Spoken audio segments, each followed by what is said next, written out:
From the information given to us in the Bible, we can easily figure out how long between the creation of the earth and the worldwide flood that destroyed it. We know from Genesis chapter 1, that Adam was created on the sixth day. So that would be year 0.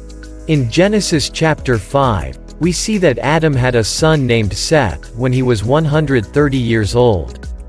When Seth was 105, he had a son named Enosh. When Enosh was 90, he had a son named Kenan. When Kenan was 70, he had a son named Mahalalel. When Mahalalel was 65, he had a son named Jared. When Jared was 162 years old, he had a son named Enoch. When Enoch was 65, he had a son named Methuselah. When Methuselah was 187, he had a son named Lamech. When Lamech was 182 years old, he had a son named Noah. Now, according to Genesis chapter 7 verse 6, we see that Noah was 600 years old when the floodwaters came upon the earth. This would account for a total of 1,656 years from the time of creation to the time of the Great Flood.